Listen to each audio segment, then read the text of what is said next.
probabiliteti që çdo projekt të dështojë është prezent. Pra edhe në projektet që neve marrim implementuar ka një lloj delta gabimi, ka një lloj firo që llogaritet e 15-20%. Çfarë do të thotë kjo? Do të thotë që ne jemi shumë përgatitur dhe shohim që ka tentativa, pasi të gjithë nyjet e jashtme janë bllokuar, kordonet e komunikimit me Ramën dhe me qeverinë janë bllokuar.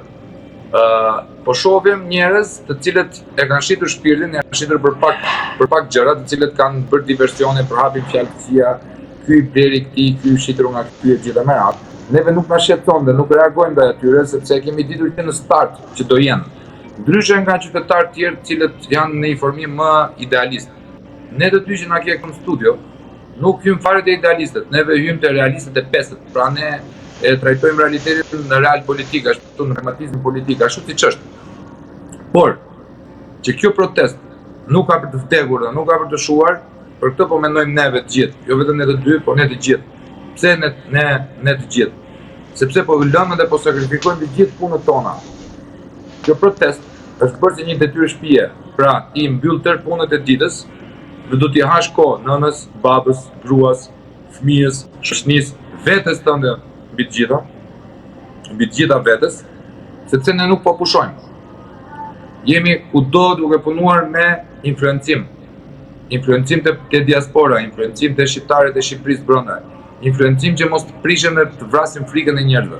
Se gjithë problemi që neve na është mbartur ndër vite nga prezat e mbarshëm është frika ndaj sistemit, frika ndaj Enver Hoxhës, frika ndaj shërbimit sekret, frika tani ndaj Edi Ramës. Ne nuk e kemi frikë Edi Ramën. Edi Rama duhet na ketë frikë neve. A ka njerëz paguar aty? Ka njerëz paguar. Po ata njerëzit e paguar janë 0,01% në raport me masën. Dhe ata njerëzit e paguar nuk dalin që t'i bëjmë neve publik, sepse ne nuk duam që kjo protest prishëm. Sepse nuk është akoma ajo rëndësia. Rëndësi ka që neve të ushtrojmë presionin lart. Çfarë do të thotë të ushtrojmë presionin lart? Rëndësi ka që neve të detyrojmë këtë lloj qeverie që të anullojë të gjithë ligjet bastarde që ka miratuar, domethënë të miratosh për 9 minuta 10 ligje vetëm në Shqipëri ka ndodhur. Në Shqipëri dhe në Xhibuti, po Xhibuti, nëse nuk e dini juve zotëri, është kolonia penale e Amerikës në Afrikë. Ku ka më shumë të huaj se sa xhibutian. Neve refuzojmë të jemi Xhibuti, neve jemi Zvicra e botës. Jemi më Zvicër se Zvicra. Pra, të veshtin në Vlorë, ku ti vetëm mbush ujtë e luani dhe vlonjatët, mos ken ujtë pishëm shtëpi, kjo është e tmerrshme. Të vesh ti se të teket menja 50 vjeç që ti nuk je burr, po do të ndjesh grua dhe të shkon në spital dhe i ke gjitha të paguara, ndërkohë që unë i smur me kancer duhet presi 100 në radhë, se s'ka kemio, kjo është e tepërt i dashur. Pra, kushdo që mendon se ky është i paguar nga se po prishet imazhi i Edi Ramës, Edi Rama ka imazhin më të degeneruar që mund të ketë pas ndonjëherë. Thjesht ka pasur një armat patronazhistesh dhe media shkontare që juve tani i keni parë dhe tani po e vërtetoni vetë, se deri më dje ju duke i konspiracion që mediat janë të kapura nga Rama e gjitha me radhë, mjafton të shikoni retorikën e mediave kombëtare për këto 20 ditët e fundit. Dalin gazetarë që i kemi glorifikuar të gjithë neve, që na flasin për vrimën e ozonit, ndërkohë që aty po shkatrohet Shqipëria. Aty po bëhet pusi. Na merre me vrimën e ozonit. Mirë që nuk ka del për Greta Thunberg. Na bita japi fjalim Greta Thunberg për Ramën. Karl? Po erdhi për Palestinën. Para disa vjetësh.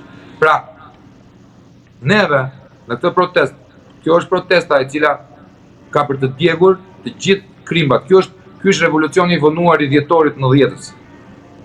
Ky është, më thënë, faktikisht, ky është demonstrimi që ai revolucion ka dështuar. Si do të vijojë puna, si do të zgjidhet çështja politike, si do të jetë aksioni, si do të jetë revolucioni, apo do prisin zgjedhjet parakoshme, do të ketë një aksion përtej atyre? Në radhë parë lutem, ne të dy këtu jemi njerëz të cilët jemi kundër revolucionit. Ne kemi evolucion politik. Ne nuk jemi leftista. Nuk është revolucion ajo. Ajo është gjëja më e shëndetshme e botës, të kërkosh dinjitetin ndaj një qeverie që ka humbur lidhje me realitetin. Këtë po kërkojmë neve. Pra një qeveri hajdute, e cila po vjedh edhe gjalpin në shtëpinë e fëmijës. Po vjedh edhe gjalpin në shtëpisë fëmijës jetimve këta.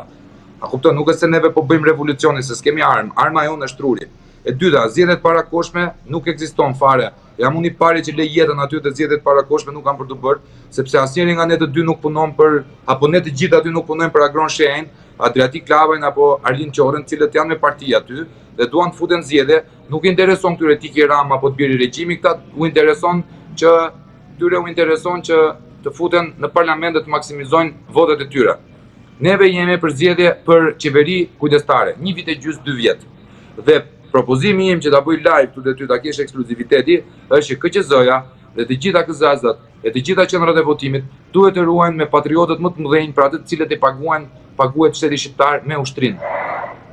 Qëndrimi i ushtrisë në qendrat e votimit me kamera, me gjitha merat, pa mundson këta hajnat dhe kriminalet e paguar nga pushtetit që të ushtrojnë presion tek votuesit. Kushti jon themelor është tërheqja e Edi Ramës e parevokueshme për mos marrë më pjesën politike dhe të futet drejtësia të merret të laj hesapet me këtë, dhe e dyta është ndryshimi i kodit zgjedhor. Me këtë kod zgjedhor Rama fiton prap. Ky është kurthi që po na fusin neve partitë e vogla bashkë me Ramën që duan të ndajnë tortën. Pra ata nuk po luftojnë për çlirimin e Shqipërisë. Ta duan pjesë torte më të madhe. Pjesën e tortës më të madhe kanë për ta marrë. Se sa jemi neve aty. Pra Agron Shenjë nuk mund të hedhë dot shashka dhe ta marri për idiot. Mund t'i njohin njerëzit për idiota se nuk njohin politik, po neve të dy vim nga shkenca sociale. Ne të dy vim nga shkenca sociale, u japim leksion këtyre. Zgjedhjet parakoshme jo, me Edi Ramën dhe me këto kod elektoral. Sepse ai do maksimalizonte votat e këtyre partive të vogla, por do mbante Ramën pushtet dhe Sali Berisha pushtet. Pra ata thjesht duan partinë dhe Shqipërinë. Pikërisht. Thelbi çështjes është që për të arritur qëllimin tonë, për zgjedhje parakoshme vetëm pas 1 viti apo 6 muaj të një qeverie teknike,